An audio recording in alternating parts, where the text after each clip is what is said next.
All right, now you should see it coming up on your screens. Does it say that you're being recorded? Yes. Okay, so just, we're going to record the session and then we're going to try to upload it because we need to keep a public record of it. Jean also has a digital recorder with her at her desk. That is not working. So can you record it on your phone, Jean? That's what I'm going to do. Let me know when you're set, okay? Yep, give me just a moment. So Linda, we'll have you stand to give the pledge. My favorite thing to do. I don't think We're we actually going to skip that if that's okay with everyone. we can skip it. We're not required to do it. Yeah, it's not on there. Hello, Carol. Good morning. How you doing? No, the other Carol. Oh, well. I just lost it somehow. You're here. I can hear you. I always answer to the name, no matter which Carol it is. Jean, are you ready? No, it's, yeah, give me just a moment. Perhaps one of us could record it on our phones if you wish. That's what I'm trying to pull up for me. Hold on.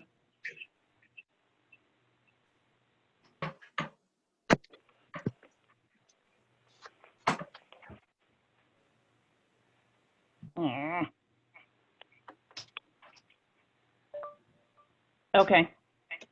You ready? Yes, go ahead. Okay, I'm going to mute everybody. If you have a question, we're going to go through the agenda, but we're going to jump around a bit if that's okay. I want to give everyone an update on where we stand and what's going on. So right now, everyone will be muted.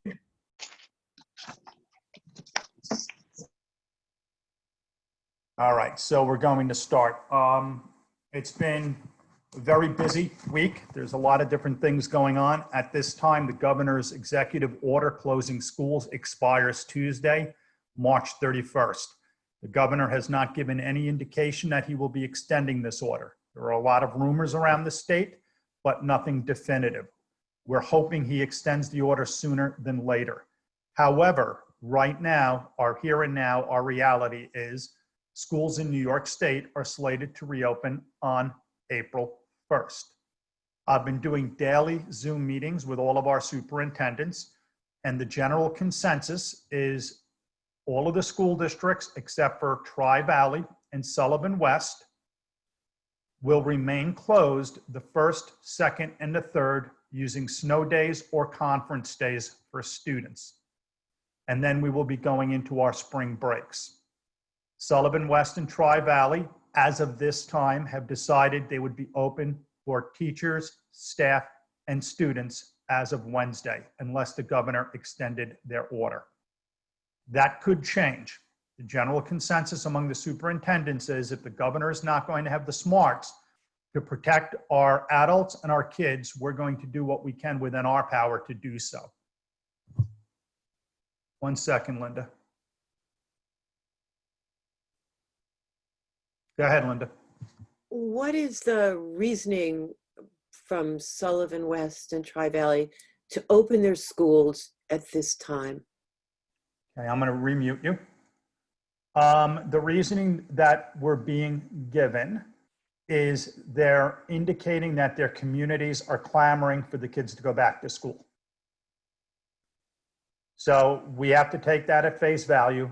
I will tell you, I have no authority to tell any of the superintendents what to do, but I did strongly recommend they consider using their snow days in order to cover those 3 days until they go into their spring break. I think they will ultimately come around. I had a side conversation with Dr. Morgano in Eldred, and he's looking to do the same thing. I spoke with Mike and Steve during our conference call last night, and I'm hoping that by this afternoon, they'll come around after they've spoken to their boards. The general consensus is the longer that we keep our adults and kids away from our school buildings, the better off it is for everyone else until the governor comes to his senses. We honestly believe he will come in at the 11th hour like the cavalry and announce on Tuesday that he's extending the order for another 2 weeks. But what we've decided to do at BOCES is all of our districts are all over the map. There are several things that they need to be focused on right now. Our mandates from the governor's office are childcare, food service, and continuity of instruction in that order. I've worked with all of our superintendents, SUNY Sullivan, Catskill Regional, and the Sullivan County Government and the Sullivan County Child Care Council to set up a countywide child care system for our first responders, healthcare workers, and other workers deemed to be essential under the executive orders. It's set, it's ready to go, but it's not operational right now because with everyone being home, the need for childcare in this region seems to be very low. So we were going to open it on Wednesday, and it turned out the 5 kids that we had didn't need the childcare. Our plan now is to open it on Monday. But we do have a plan. The plan has been approved. We're ready to go with that. Everybody's working and cooperating. We've got volunteers from all of the school districts to staff it, and we have food service to provide snacks and food should we need to open the child care center. SUNY Sullivan is making all of their space available to us. Catskill Regional is making space available to us. So we actually have 2 sites in the county that can handle child care needs if necessary. You may start hearing radio spots on Bold Gold and WJFF. You'll start seeing stuff in the paper. We've had to cast as wide a net as possible. The reality is Cartwright, Resorts World are both closed. All of their workers have been furloughed without pay or benefits. So there are a lot of people that are home to watch the kids as of this time. Other parts of the state, it's not the same thing. Other parts of the state, their child care systems have a couple of hundred students in them already. But we're only dealing with the needs of Sullivan County. The superintendents have been very cooperative. Our staff at BOCES have been phenomenal. Susan and Dawn have been working on organizing the food service of it. Donna Hemmer and I are handling the logistic end of it with the communications and the reservations. We're ready to go if the need and the demand presents itself. Food service, I'm gonna, hold on. You just gotta bear with me, Linda, so I can negotiate this. Go ahead. Just before we leave this, are the 2 districts that are thinking of being open aware that there will not be any BOCES classroom services available? Yes, I've told them that already. Thank you. I'm gonna remute you. I'm gonna unmute Susan, and I'm gonna ask Susan to give us, Susan, did you mute yourself? Sorry, I just unmuted myself. Can you give us an update on the food service from around the county and at BOCES? Sure. So I think everybody knows that we operate 4 food service departments in the county, including our own. So Dawn and Dara have been very busy at Fallsburg, Liberty, and Monticello. We, our food service staff, including the 2 managers, have not been off. Just this week, we started our A/B schedule because we were concerned at all the districts. Dawn and Dara and I have been talking. And while it's hard to be short-staffed, it will be even more difficult if somebody becomes ill and it impacts everybody because everybody is working the same schedule. So we've been prepping at the BOCES site and shipping that food out as necessary. And we've also been diverting and sharing our supplies. So our staff has been very, very busy. There have been some instances with deliveries, like milk was something that they had to go out and get because of deliveries not coming in time or quantity shifting. So they've been working through that, going to shop right when needed, etc. And we did clear out all of our coolers and freezers in the culinary department. So if things get worse and deliveries become less frequent, we do have the capacity both for dry goods and goods that need to be cooled or frozen to store those, and BOCES can quote unquote become kind of the hub, and then our staff would be responsible for helping with inventory and distribution. So that's our backup plan. And I give them so much credit. It's just incredible to me what they're doing and delivering, and all the districts in the county for that matter. And Rolling Bee and other volunteers that have helped with transportation to get food to students, as well as Cornell Cooperative Extension and some other agencies that have helped, because some of you may have seen We had quite a bit of leftover food in Monticello in particular, and they were at St. John Street, and they were asking people to come and get that. And so we have been tracking. Dawn just sent a spreadsheet to this staff at Monticello with just all the counts for the day, so we can adjust as needed, because we want to make sure we have enough to feed the students, but we also don't want to have too much left over, especially with commodities and stuff. Like, we want to maintain what we have and keep giving it out. Questions for Susan? Okay, Susan, I'm going to remute you. Okay, the other thing that the districts are doing is continuity of instruction. They're calling it supplemental instruction. All of the districts are doing something, some just getting started, because with the ever-changing executive orders, it was unclear for the first week of the closure as to what that first week was. Original orders issued by the governor indicated school districts needed to burn their snow days and their vacation time prior to a waiver of the days they were closed. That changed with the executive order that closed all of the schools in the state as of March 18th. That previous weekend, all of the county managers and county executives around the state used their local authority to close schools effective March 16th. The governor overrode those decisions, closing schools in the state effective March 18th for 2 weeks, and countermanding and stripping the county managers and the county executives of local authority to do that. Only the governor can close schools now. So we're all sitting and waiting. BOCES, since we don't have snow days, started our continuity of education the day we closed. We mailed out $5,000 worth of packets to parents of our students throughout the county. Our teachers and our related service staffs are using Google Classroom, Zoom, Google Meet, email, and phone to keep in touch with their students and provide the best type of instruction that we can. We've been holding Zoom meetings with our staffs, senior management, the administrative cabinet. Natasha has been meeting by Zoom with the principals. The principals have been meeting with their teachers. So we've been getting very little pushback from our union. Everyone seems to be very understanding of the fact that they're home, they're getting their full salary and their full benefits, that we're fortunate and others are not quite as fortunate as we are.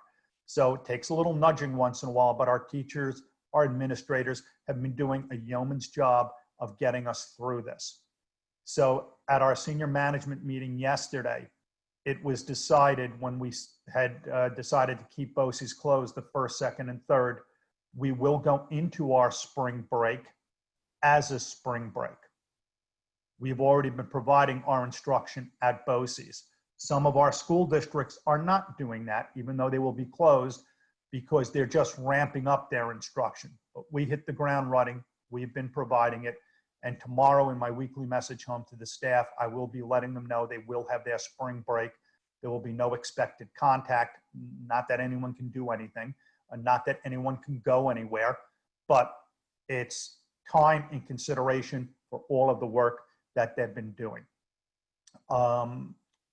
We're now in getting ready for a protracted shutdown. We're addressing a lot of questions. A lot of questions can't be addressed because the state education department is ill-equipped to address them. What happens with regents? Will they be given? We know state assessments have been canceled, but the state didn't do it. They waited for the federal government to do it. So everybody is going back and forth. The local level, I'm very proud of what all of our school districts are doing.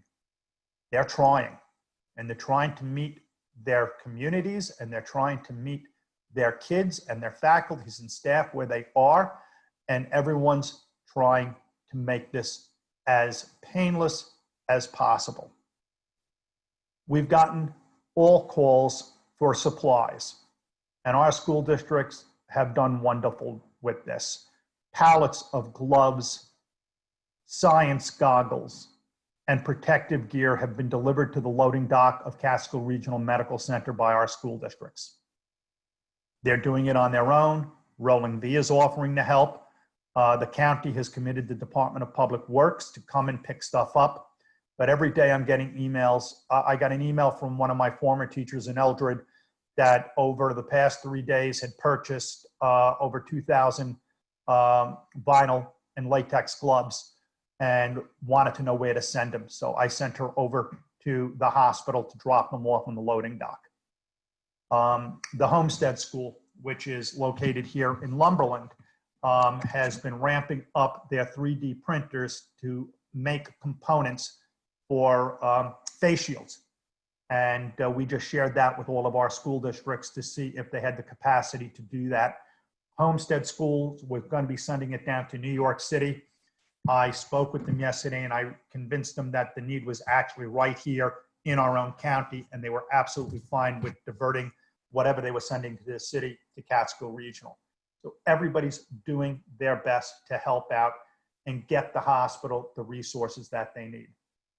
The CEO of the hospital is absolutely ecstatic. We sent him an inventory of everything we had in the health occupation suite and told him to ravage it and take what he needed. So we're all trying to band together to help out in any way we can with our local hospital and our local staff. That's all I have as far as an update of what's going on. We will be holding our annual meeting next week. It will be a Zoom meeting. It will be a very short business meeting. We're just going to be going over the budget and going over the budget booklet. We'll be announcing the candidates for the vacant board seats. So we anticipate the meeting to be 15 to 20 minutes tops. Our candidates are not being asked to say anything. We're going to try to take the little blurbs that they sent us and send it out to the districts. We've asked minimally each district's superintendent and board president to participate in the meeting, though we've sent the link to every board member in the county with links to the support materials. April 21st, the districts are required to meet by phone or Zoom to vote on our budget. I have a commitment from every district that they will fulfill their obligations and do that. Interestingly enough, on my statewide call yesterday, if only one district does it and they approve the budget, it counts. Because it's got to be a plurality of those boards meeting that night. So we should be okay no matter what, but the superintendents have committed to me that they will follow through and make sure that meeting is held. So on our agenda, we have just a couple of items. One of them is personnel. One of them is contractual. And Keith, just nod, one of them is a business issue for the 403B. Is that accurate? Okay, so what I'm going to do is I'm going to unmute Jen. Jen, let's assume that nobody has seen the material, and I just need you to go over it in generalities before Linda calls for a vote on it, okay? So I'm going to unmute. You're unmuted, Jen? I should be. Can you hear me? Yes. So Jen is going to go over the personnel items, and then Linda, I'll call for the vote. You want me to unmute you? How do you want to do it? Okay, I'll do it. So go ahead, Jen. Okay, it's a very small agenda. The first item is a termination of employee Allison Maltese. She was a certified instructional substitute. We are asking for her termination to be effective on March 19th, 2020. We have 2 rescinded appointments. We asked you to appoint 2 teacher aides on the February 10th meeting, Kim Stahl, teacher aide, and LaShawn Brown, teacher aide. We would like to rescind them. They haven't completed the processing, and we would like to hold off based on the circumstances. So we will ask you to reappoint them once we know when they can begin work. And then we have 1 substitute food service helper, Erica Lynch Camarada.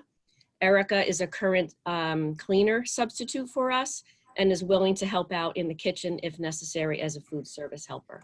And that is all of the items on the agenda. Anyone have any questions? Hold on, Linda. Jen, I'm going to remute you. Actually, I'm going to leave you unmuted because you. Go ahead, Linda. Just a quick question on the last one. Erica Lynch Camarada is going to work as in the food service area. Is that going to be a temporary appointment, a permanent appointment? What's the plan? That is for a substitute, Linda. So she's Okay. currently a substitute cleaner. This would just give her the ability to sub in food services if needed. Thank you. Welcome. Okay, Jean, are you able to see everyone that is participating? Yes. Okay, so when I call for a vote, you'll be able to record it? Yes, I can see half of them, so if. All right, I'm just going to Yeah. call out. I'll take care of it, and Perfect. I'll just call everyone out, okay? So if everyone in favor of the personnel motion, that's a member of the board, please raise your hand. Sue Horton, yes or no? Sue Horton, Yes, can you hear me? yes or no? Yes. Okay, so Jean, Linda, Carol, Ann, Simi, Kathy, and Ken, and Sue Horton, all in favor. You got that, Jean? Yes, thank you. And I Okay. can see everybody now. You can see everyone now? Okay, great. So the next item on the agenda is, has to do with paying people. And I'm going to let Susan handle that. Right now, everybody in the organization is currently being paid. We're going to need to discuss two specific individuals. We're not going to discuss names, just positions. But Susan, I'm going to unmute you and let you do the introduction to this motion. Okay. So when we first entered into this uncharted water, I guess the beginning of last week, we got a several page letter from our attorney suggesting a couple of action items that we should take. And one of them, was the board, declaring an emergency and authorizing us to pay the individuals that are on our staff, which is basically what all the school districts, to my knowledge, in the county are doing, and the BOCES throughout the state as well at this time. And I keep using at this time or under the current guidance because, as all of you know, it changes daily and sometimes it changes hourly. So I worked with our attorneys on our resolution, which is slightly different than others, because the one concern that I've been talking to Bob about, and I think Keith is muted, but he can chime in anytime he would like. Contractual appointments, you approved our budget. When we do our SBM4 in May, you approve what we get voted on in terms of our admin budget, and then all of the coasters based on the participation levels, and our districts sign the AS7s. In addition to our general fund, which is where all those coasters lie or live, we also have some F funds, which are all of our grants.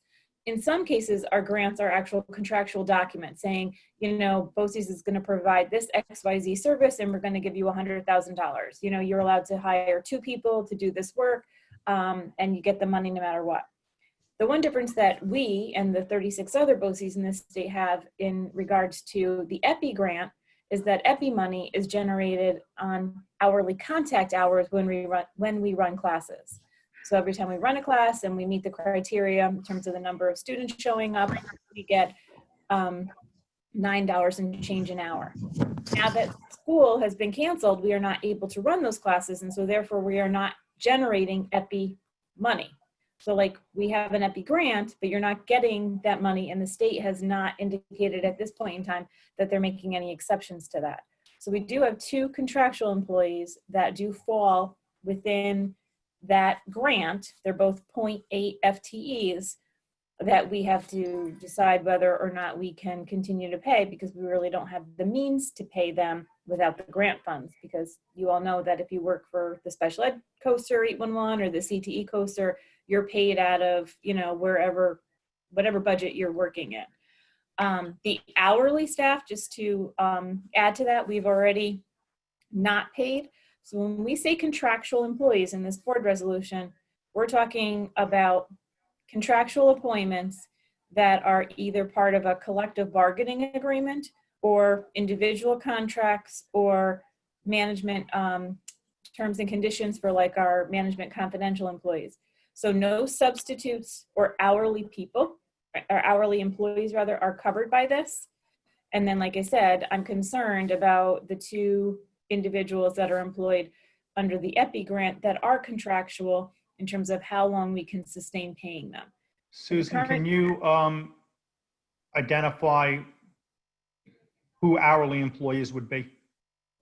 An hourly employee would be like an hourly substitute, you know, like a food service worker, because those shifts vary. You could come in and work 4 hours, or you could come in and work 6 hours. And even quite frankly, our cleaners are hourly because we've been so desperate for cleaning subs. Sometimes if we can get somebody to come in and work, you know, 7 to 11 or 3 to 8, we'll take them up on that. So just a little bit of background. I'm going to leave Susan unmuted. This goes back to the governor's executive orders. The governor's intent was everyone would be paid. But the problem is the executive order did not say that because the governor forgot that organizations had different classes of employees and there was no uniform rule that could be applied unilaterally to get what he wanted. He didn't realize that till after the fact. So most of our school districts have indicated to me that their boards intend to pay every one of their employees for what we would call a casual sub. Those individuals that would come in 1 day a week to a substitute teacher. Out of all of our employees, there are 2 of them that are outliers because they're grant funded. And Susan, those 2 employees are both 0.8, correct? 0.8 out of the EPI, yes. Okay, and they're in our adult ed division. They're the 2 individuals that the administrative functions who file the reports, this, that. Now, our adult ed division is closed down. We have for you folks is, do you want those 2 employees paid or not? And if they would be paid, it would be the average of what they normally get paid in a week. They're currently on the payroll through April 17th, Susan, is that correct? Well, what Keith and I recommended when we were looking at it, I'm comfortable paying them through April 17th because I think you have enough to cover it. And I just want to clarify that when you talk about, you know, casual employees and paying them on the average, a contractual person, you don't need to do that because everybody has an appointed salary for the FTE that they're working. So we're not paying any casual employees at the current time unless they have decided, like, the great example is what we just approved on the agenda. That cleaner sub, because we moved our cleaning staff and O&M staff to a rotating schedule to make sure that we're taking care of what we need to take care of, but also protecting our employees and also having a base to go to in case somebody gets ill. She was not going to have hourly work available to her because we didn't need her. And so she wants obviously a paycheck. And so she is looking for other places that she can work and substitute to make up for that. So that's just an example. Otherwise, she would not have been paid. And if she doesn't work in food service, then she's not going to get paid. Keith, anything you want to add, yes or no? No? Okay, so right now, Carol Bleefernick, Yes. yes, what? I just have a question about Yep. the EPI grant. Is there any expectation that they would cover what we're going to pay the people under the grant? There's no, the state has been silent on that. So we will be absorbing that in our general budget then? Well, that's the problem. We can't because our COSERs are designed and the budgets have been established for the people that we have serving the districts in those programs. So, you know, if we have 16 teachers in our 811 COSER, we budgeted for those 16 teachers and their benefit. So we don't have just one lump sum general fund like a district has to just absorb those salaries. Our salaries and benefits are COSER specific. So it will be difficult for us unless we're given a mandate or unless, you know, federal or state funds become available to a municipality to cover this. Or EPI releases its very stringent guidelines, which at the current time does not allow us to do distance learning. They have a very finicky thing, as we've talked about before, like we have those packets, like that you go to the library, pick up your packet, and then you return it. That's EPI's distance learning. Outside of that, there are no other alternatives that I'm aware of. And quite frankly, I would be concerned that the population of students that we serve in that program wouldn't have the capacity at home or the technology to be able to participate in that. That's why they're coming out to libraries and to the Liberty and Monticello School District. And you all know that we have really significantly decreased the adult ed program offerings because of lack of participation. So this is a really big challenge for us, for sure. So it's 2 employees. Hold on, Carol, go ahead, Carol. So then my question is, I understand now that you're asking for us to approve paying those people that are 80% under the EPI grant, right? No, we're not I'm not asking you. asking. Hold on, Oh. Linda. We're discussing it. Linda? Yeah, what I was going to say is, Carol, we have to decide whether we can do this. They're not asking us to do this. Susan just said she can afford, correct me if I'm wrong, Susan, she can The afford. grant can afford. The grant can afford, sorry, thank you. The grant can afford for them to be paid through April, what did you say, 17th? 17th. 17th. I think I'm just going to throw my opinion in here. If we don't have the funds to pay them, I really would like us to be sure we notify them that their salaries will cease after April 17th, if Yes. that's what the board decides. I'm not sure that the board can decide otherwise if we do not have the funds to do it.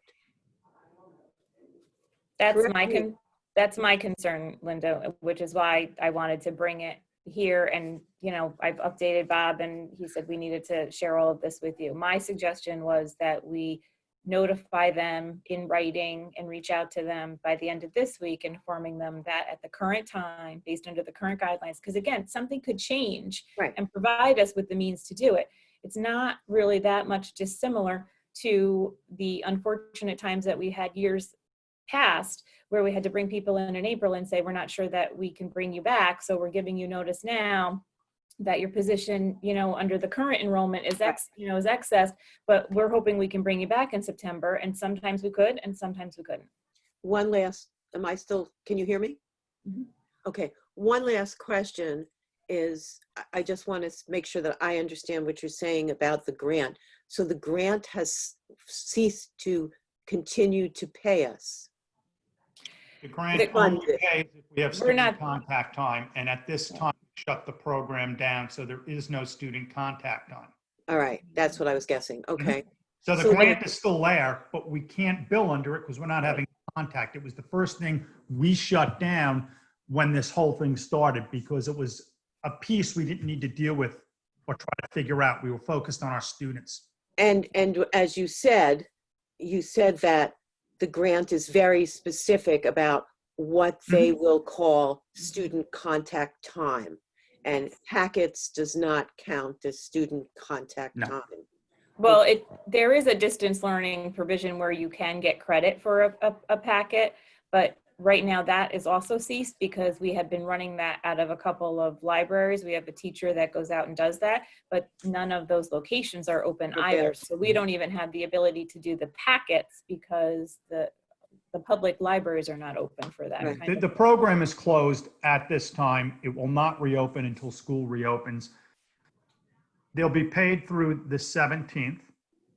It could change this afternoon. The governor could turn around and saying X funds will be released. He has the authority to do that. But we just have to pass a motion. Now, Susan, the motion that's on the paper, Mhm. read that into the record to vote on. Does that cover everything you need? That motion was written yesterday with Don and I to give us the flexibility to do everything we just discussed. Would you read it to us, please? Hang on, I'll pull it up on my phone. I got it right here. Okay. Okay, be it resolved, the Board of Education, acting pursuant to the authority granted to the Board of Education by New York General Municipal Law 92 and Governor Cuomo's Executive Order 202.4, grants to any contractual school district employee idled by the COVID-19 school closure a paid leave of absence for all contractual days appropriated for in the general fund budget or grant funding if an employee is prevented from working by the school closure. I'm confused. Did it just say that we'll pay them? Did I misinterpret what you just read? Susan? No, it's saying that we're going to pay contractual employees there. And we also have some grant funds that the individuals that are working in Okay. them, like our CAP grant is a Yeah. contract where we're going to get that money. So we're trying to word it in a way that it covers all of our bases. So those, those grant funded programs that are still being funded will be paid. Yes. Those that are not, will not. And it just happens to wind up that it is only the EPI grant. Right, because EPI generates its revenue based on contact hours, and those contact hours unfortunately have stopped as of last week. Okay, thank you. And I think that's so- very clear. we need a motion. So if someone wants to raise a hand to make a motion. So Carol Bliefernick makes the motion. Carol Park seconds the motion. Hands to approve the motion, please. Sue Horton, Sue? Can you hear me? Yes? Yes. Okay, Jean? Jean, you have what you Yep. need? I do, yep.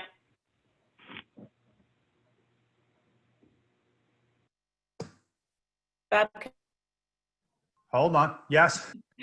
I just wanted the board to know that we have been looking at our cash flow, that Keith has been very busy setting up protocols in our new normal for all the CBOs, electronic payroll processing, prioritizing what AP needs to be paid and setting up systems to make sure that we're providing the support we need to all of our districts.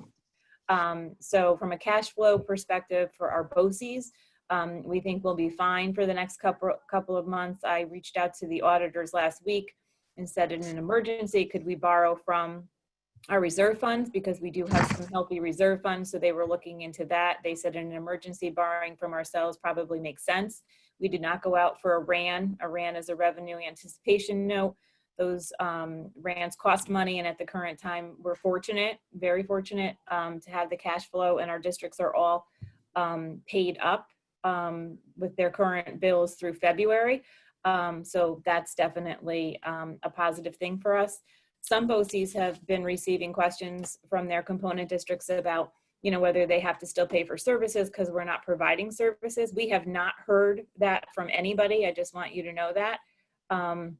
In fact, I think we just got a payment in the mail from a district this week that we're, again, making provisions to have some of our deposits taken care of. So I think we live in a great community. I think that we're fortunate to have good leaders in our component school districts that are working with us and that we're all helping each other. And so for that, I'm very grateful. Okay, so we have one more item on the agenda. Keith, I'm going to unmute you and ask you to discuss it, please. Keith, I think you have to unmute on your end too. Okay. Yeah, I did. So we actually have two different ones, Bob, because we also want to let them know about the devices going home. And so, Yeah, one, but only one needs a vote, correct? well, I think yeah, probably so.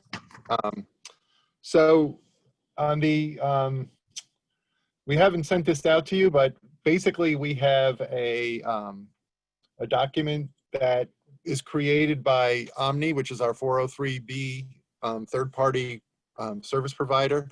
And I'm going to say about every 4 years or so, we have to come up with a new 403B retirement plan adoption agreement because the federal government changes certain things that we have to document as part of our whole 403B process. So we're not making any changes to our 403B plans and how we handle them with our staff, and everybody's eligible to participate in their 403B and put money away for retirement purposes. We don't do any matching of funds or anything like that. And basically this document lists that kind of information. So we're not making any change. It's just a new version of a document that we've already had in place just to meet the IRS and federal requirements. So we have to have this document signed and into our 403B provider by the end of the month. And we're just basically, like I said, nothing's changing on it. It's about, I don't know, it's probably, how many pages is it? It's 37 pages long. A lot of like check boxes and legalese and that kind of stuff. So we didn't really send it to you, but Bob would have to sign off on this so that we can get back to our 403B provider.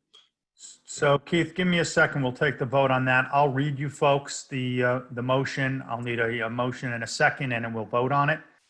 Be it resolved, the Board of Education authorize the district superintendent or his designee to sign the updated basic 403B plan document to ensure IRS compliance for all 403B contributions. I need a motion.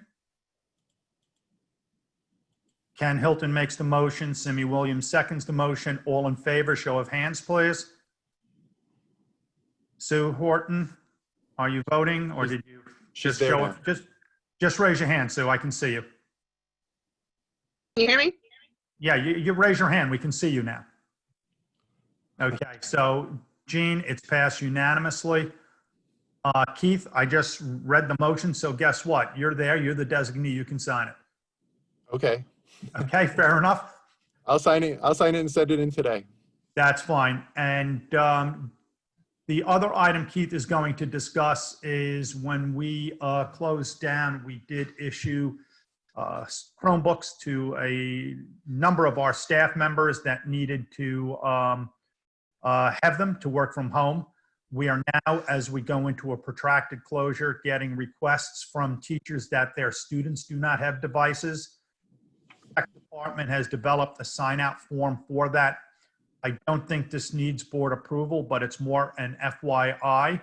So I'll let Keith touch on it. We just want to make you aware that we're going to try to do what we can to provide our students with necessary devices so that they can work from home. So Keith, if you just want to touch on it a little bit, please. Sure. So in our student handbook, we have a similar document for textbooks because traditionally we've only sent textbooks home with students. We've never sent electronic devices. So a group of us met, including Natasha, Maria, and our tech team, and Susie Ayers, who is our Ed Law 2D expert now. And the group of us met, and Sue drafted up, and I'm going to actually share my screen.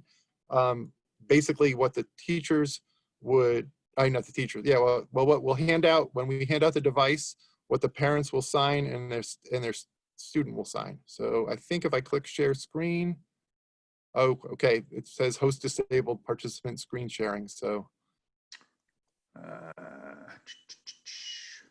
have it so you can read it. It's a simple little. Yeah, I think we did that to secure it so nobody can hack into it. Okay. All right. It's a very simple form, folks. It's basically name, address, phone number, and signature, and that they're assuming responsibility for the equipment. I'm bringing it up right now, Bob. There you go. It should be on the screen right there.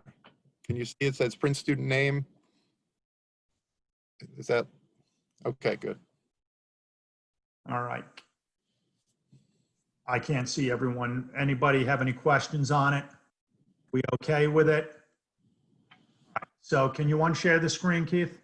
I hope so.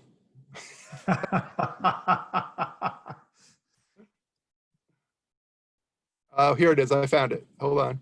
Stop share. There we go. There we go. Okay, thank you, Keith. I'm going to mute you, okay? Yep.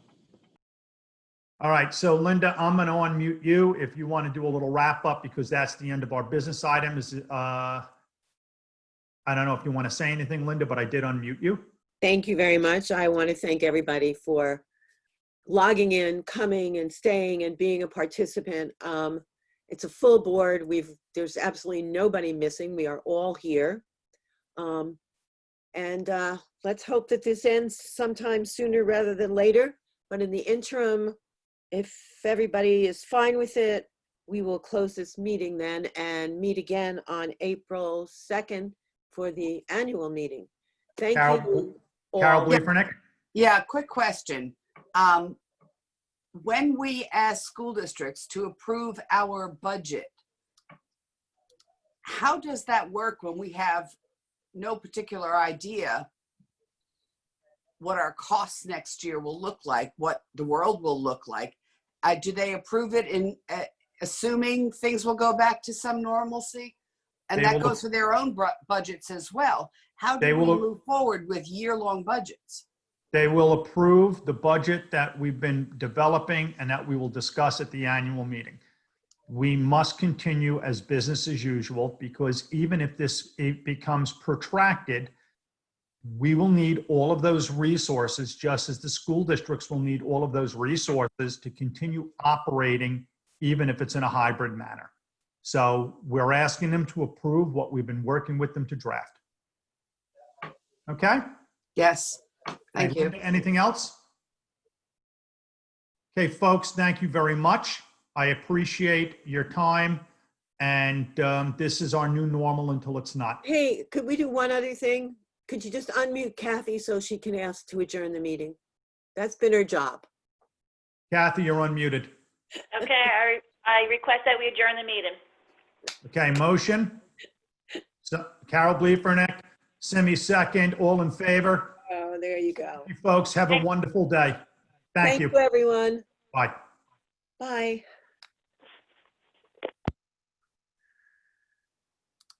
Leave meeting.